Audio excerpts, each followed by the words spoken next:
There's a moment when every leader faces the same brutal choice. You're standing at the crossroads of power, and two paths stretch before you. Down one path lies the way of the lion. Raw strength, direct confrontation, the willingness to crush opposition with sheer force. Down the other lies the way of the fox.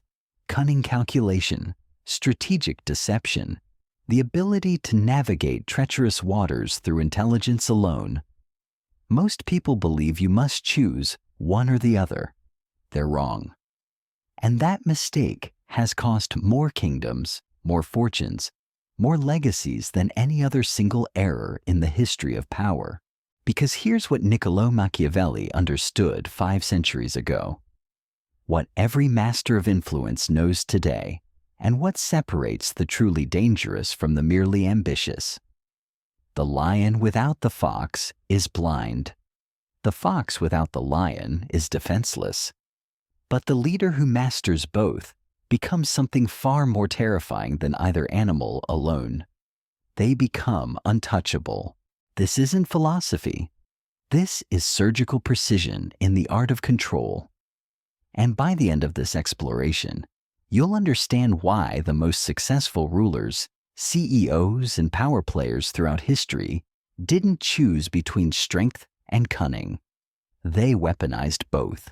Let me show you something that will change how you see every interaction for the rest of your life.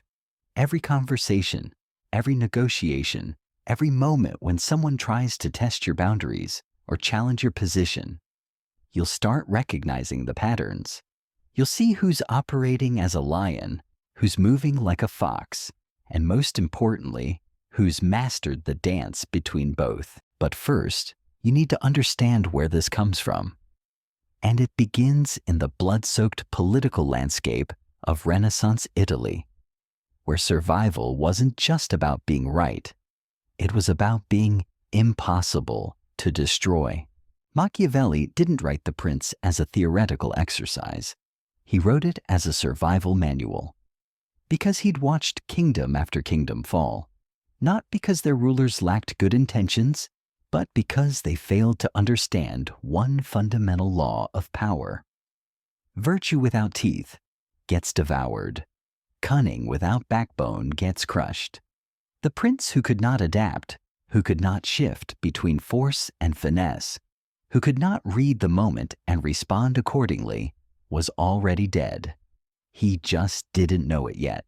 This is why Machiavelli's famous metaphor cuts so deep. The lion and the fox represent the two essential modes of power, each incomplete without the other. The lion possesses strength, courage, the ability to inspire fear and command respect through sheer presence.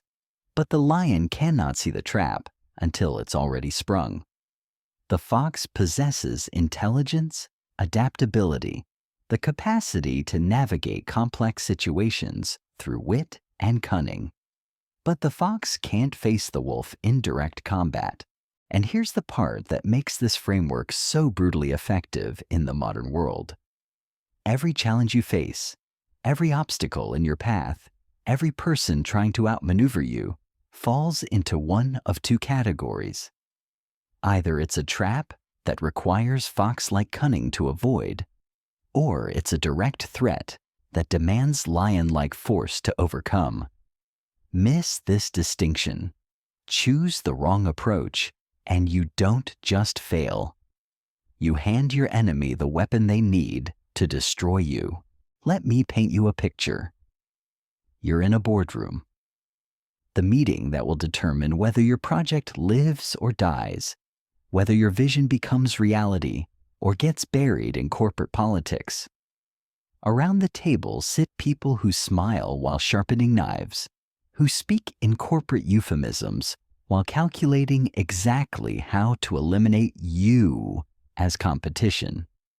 This is not a place for pure honesty. It's not a place for naive idealism. It's a battlefield disguised as a conference room. The lion approach says, dominate the conversation. Assert your authority. Make it clear through force of personality and unwavering confidence that your way is the only way forward. Sometimes this works. When you're dealing with people who respect strength, who understand hierarchy, who respond to clear displays of power, the lion's roar can clear the room of opposition. But what happens when you're facing someone who set a trap? When the aggressive stance you think projects strength actually walks you directly into their strategy. When your directness becomes predictable, your honesty becomes a weapon they can use against you. The lion charges forward and discovers too late that the ground ahead was mined. This is where the fox enters the equation. The fox doesn't announce intentions. The fox observes, calculates, adapts. The fox asks questions that seem innocent, but reveal crucial information. The fox builds alliances through carefully crafted conversations. The fox plants seeds of doubt about competing proposals without appearing to attack anyone directly.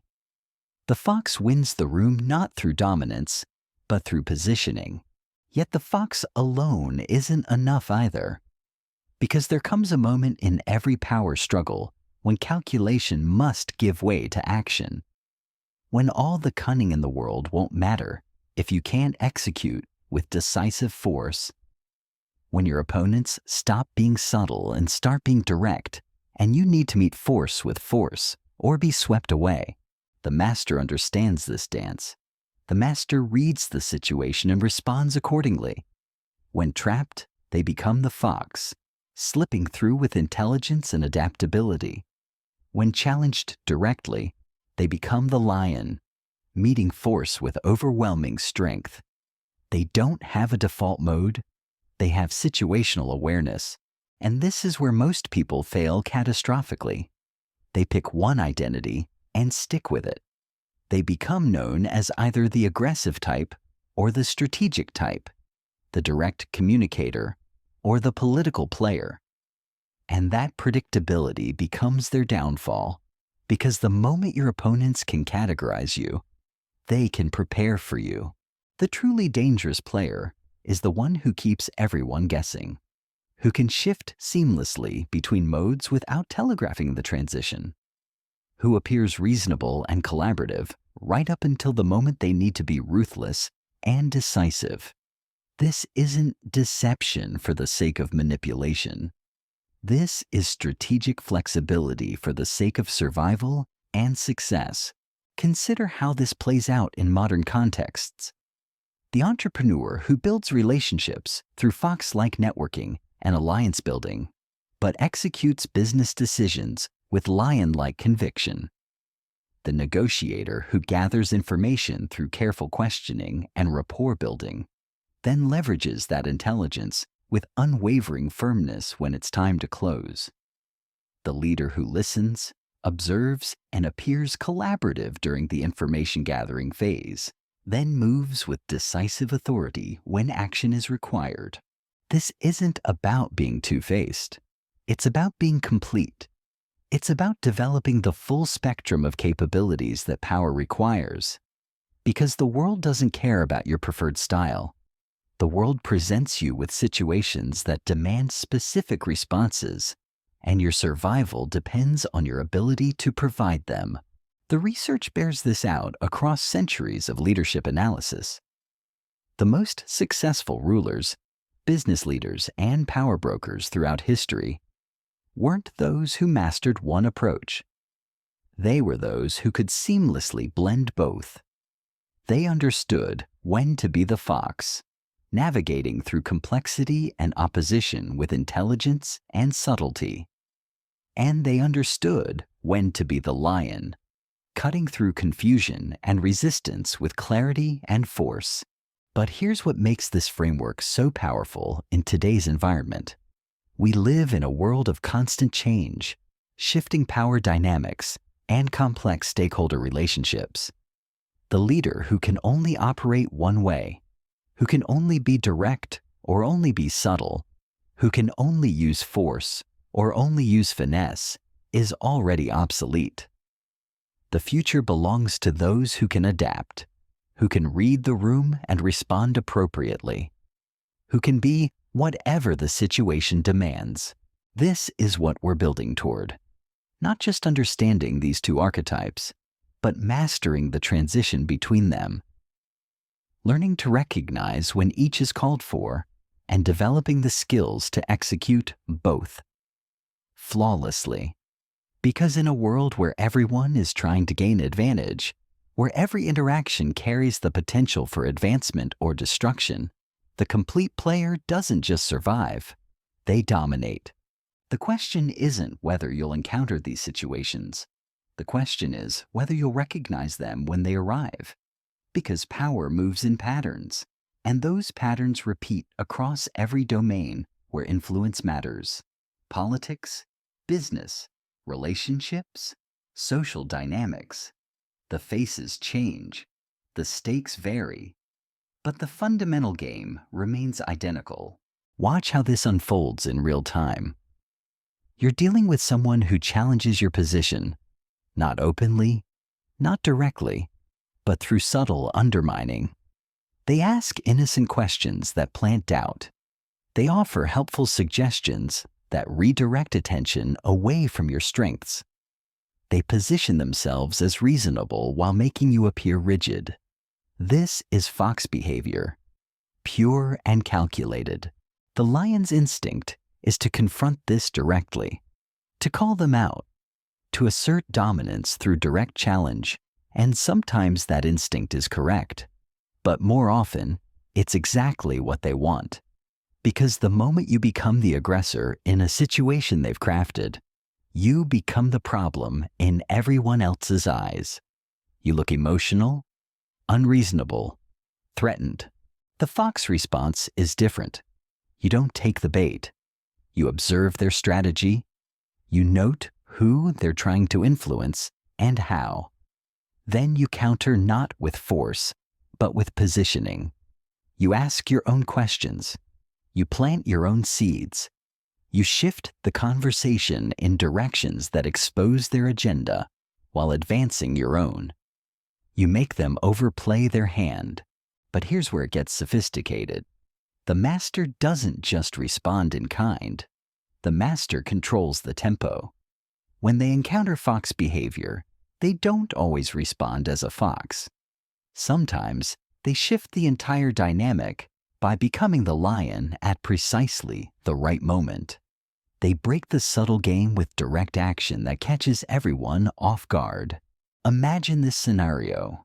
Someone's been working behind the scenes to undermine your project, whispering doubts to stakeholders, raising concerns in private conversations, building a coalition against you through careful manipulation. The fox approach would be to countermaneuver, to build your own coalition, to undermine their undermining. The lion approach would be to confront them directly, to force the conflict into the open, to make them defend their position publicly. Both approaches have merit, but the master sees a third option. They let the fox play their game just long enough to gather intelligence. Then they strike with lion-like directness at the moment of maximum advantage. They call a meeting, they present evidence, they force the conversation into the open when their opponent is least prepared for direct confrontation. The fox suddenly finds themselves exposed, their careful maneuvering stripped away, forced to defend actions they thought were hidden. The lion has used the fox's own strategy against them. This is what mastery looks like. Not rigid adherence to one approach, but fluid movement between both. The ability to shift gears without warning. To meet deception with force and force with cunning. To keep your opponents constantly off balance, because they can never predict which version of you they're going to encounter. The psychological impact of this unpredictability cannot be overstated. People rely on being able to categorize others. It helps them feel secure, in control, able to predict and prepare. When you refuse to be categorized, when you operate outside their expectations, you create a form of cognitive dissonance that works in your favor. They spend mental energy trying to figure you out instead of advancing their own agenda. This extends far beyond individual interactions. Organizations that master this dual nature become impossible to compete against. They can be collaborative partners when it serves their interests, and ruthless competitors when necessary. They build relationships through fox-like diplomacy, while executing strategy with lion-like precision. Their competitors never know what they're truly facing until it's too late. Consider the negotiation table. The standard approach is to pick a style and stick with it. Be the aggressive negotiator who demands concessions through pressure, or be the relationship builder who seeks win-win solutions through collaboration. Both approaches have their place, but both are predictable. The master negotiator moves fluidly between both modes within the same conversation. They build rapport and trust through fox-like relationship building. They gather information through careful questioning and active listening. They make their counterpart feel heard and understood. Then, when the moment is right, they shift to lion mode. They make clear what they need. They hold firm on non-negotiables. They use the trust they've built to drive toward the outcome they want. But it's not just about when to shift. It's about how to shift without breaking the dynamic you've created. The transition must feel natural, inevitable, like a logical progression rather than a manipulation.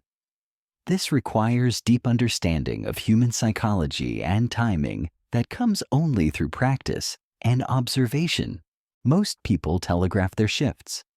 They announce their intentions through body language, tone changes, or obvious strategic pivots. The master makes transitions so smoothly that their counterpart doesn't realize the game has changed until they're already responding to the new dynamic. The fox becomes the lion without the other person recognizing the transformation. This skill becomes exponentially more valuable as you advance in any field. Entry-level positions might allow for one-dimensional approaches, but leadership demands complexity. The higher you climb, the more sophisticated your opponents become. The more nuanced the situations you face, the more essential it becomes to have the full arsenal at your disposal. The CEO who can only lead through authority will struggle when the situation requires influence without formal power. The entrepreneur who can only operate through relationship building will fail when decisive action is needed. The politician who can only win through charisma will collapse when strategic thinking is required. Completeness isn't optional at the highest levels.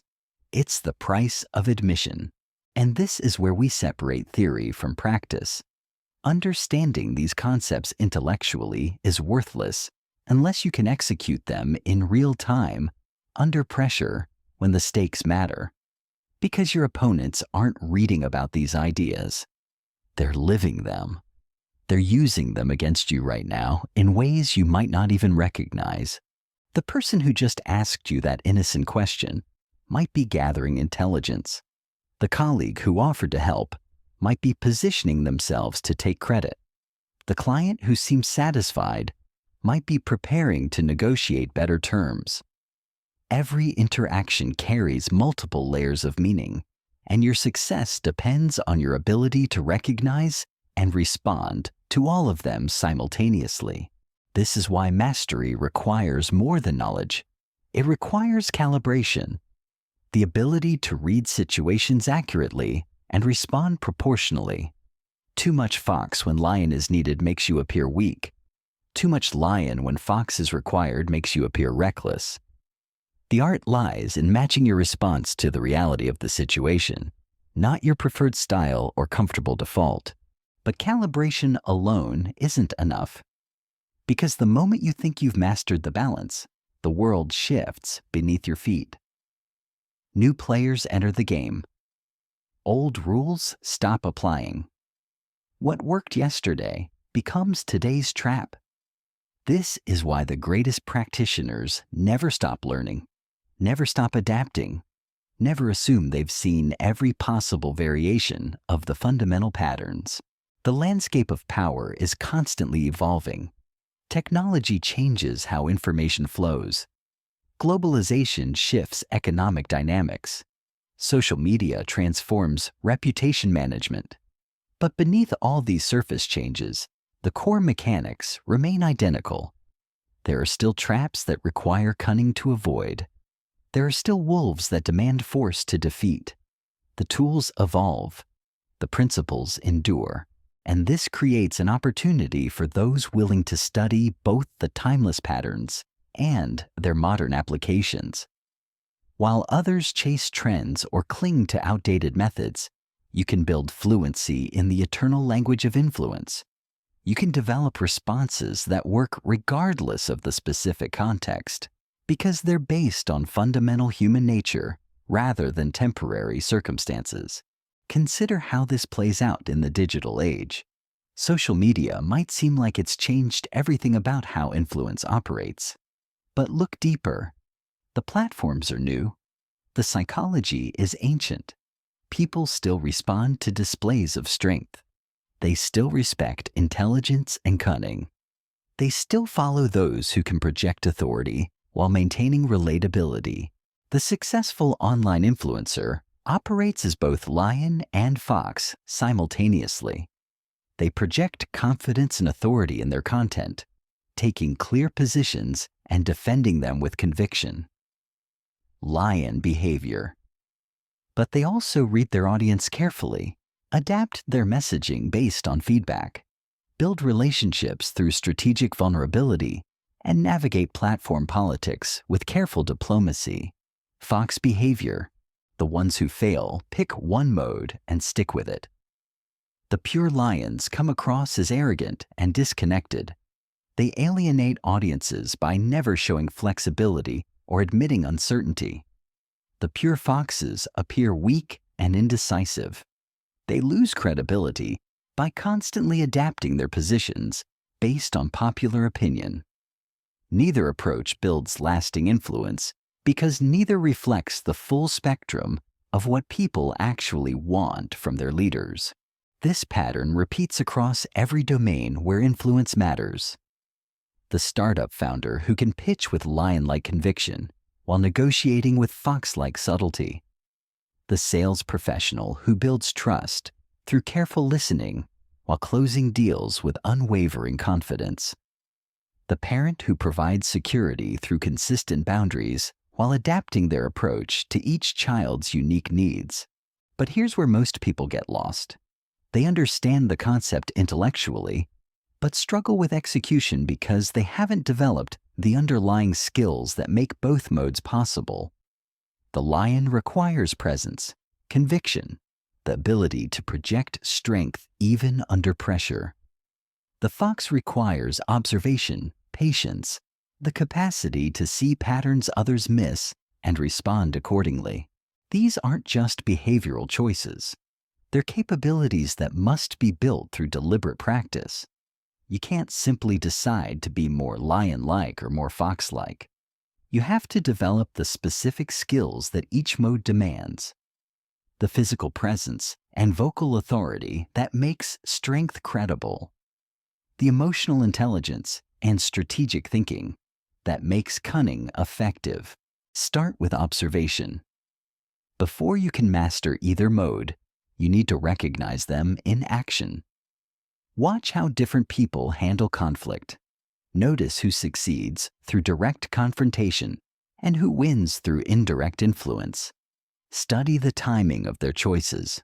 When do they push forward? When do they step back? What signals are they reading that inform their decisions? You'll start seeing patterns everywhere. The executive who builds consensus through careful listening then drives decisions with absolute clarity. The negotiator who appears flexible and accommodating until the moment they need to be immovable. The politician who campaigns with warmth and relatability while governing with cold pragmatism. But observation alone isn't enough. You need to experiment. Start small. Pick low-stakes situations where you can practice shifting between modes without serious consequences. Notice how people respond when you approach the same type of interaction differently. Feel the difference in your own energy and confidence when you operate from strength versus when you operate from intelligence. The goal isn't to become someone else, it's to become more yourself. Most people operate from a limited range of their natural capabilities because they've never been challenged to develop the full spectrum. They default to what feels comfortable rather than what the situation requires. This limitation becomes a liability as they face increasingly complex challenges. Developing both capabilities doesn't mean abandoning your natural tendencies. It means expanding beyond them when necessary. The naturally analytical person doesn't stop being thoughtful. They learn to act decisively when analysis paralysis would be costly. The naturally assertive person doesn't become passive. They learn to gather intelligence before deciding where to direct their force. This expansion requires confronting uncomfortable truths about your current limitations. The fox-oriented person must face their fear of direct confrontation. The lion-oriented person must acknowledge their blind spots around subtlety and timing. Growth happens in the space between who you are now and who you need to become, and the stakes keep rising. In a world where everyone has access to the same information, where technical skills can be automated, where traditional hierarchies are constantly disrupted, your ability to navigate complex human dynamics becomes your primary competitive advantage. The person who can read situations accurately and respond appropriately doesn't just survive change, they leverage it. Think about the leaders you most respect. Not the ones you like or agree with, but the ones whose effectiveness you can't deny. Chances are, they demonstrate this dual capacity. They can be warm and approachable when building relationships, then cold and decisive when making difficult choices. They can collaborate genuinely when alignment serves everyone, then compete ruthlessly when their core interests are threatened. This isn't hypocrisy, it's completeness.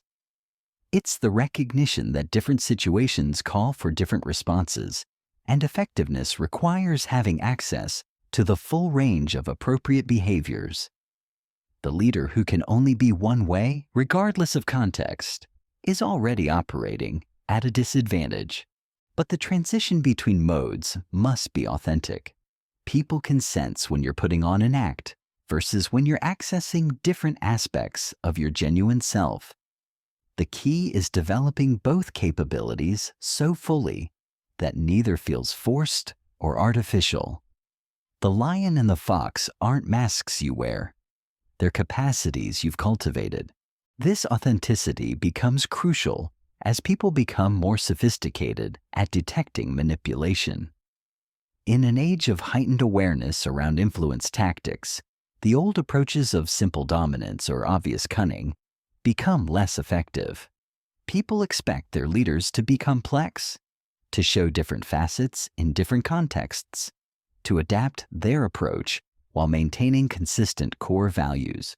The modern master operates with what we might call transparent adaptability. They don't hide the fact that they're changing their approach based on the situation. They make it clear that their flexibility serves a consistent underlying purpose.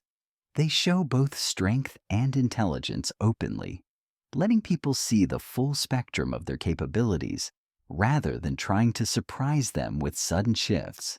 Consider how this might look in practice. You're leading a team through a difficult transition. Some team members respond better to clear direction and strong leadership. Others need more collaborative input and emotional support. The traditional approach would be to pick one style and apply it consistently. But that guarantees you'll be ineffective with part of your team. The sophisticated approach is to consciously adapt your style to each person's needs while maintaining consistent overall direction. With those who need strong leadership, You're clear, decisive, directive. With those who need collaboration, you're consultative, inclusive, supportive.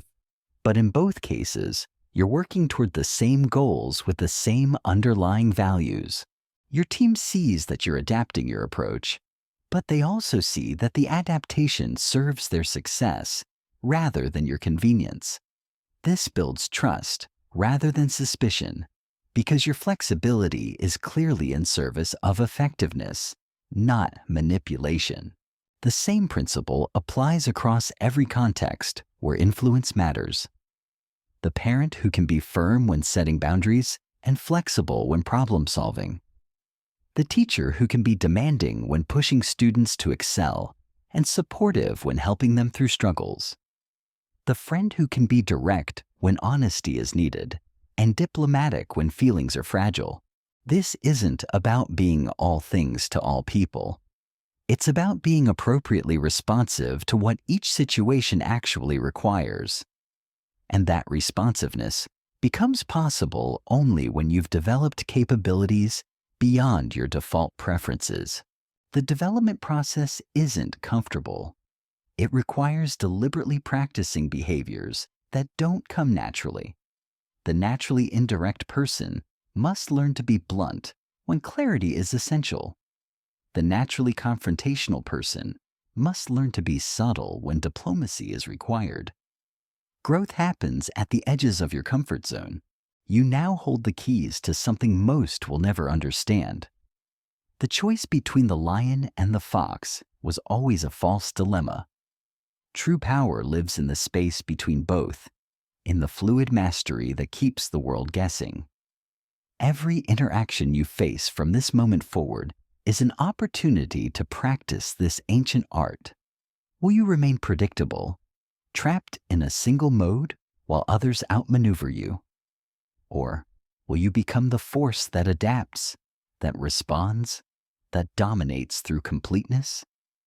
The game hasn't changed in 5 centuries. Only the players have. Time to decide which one you'll be.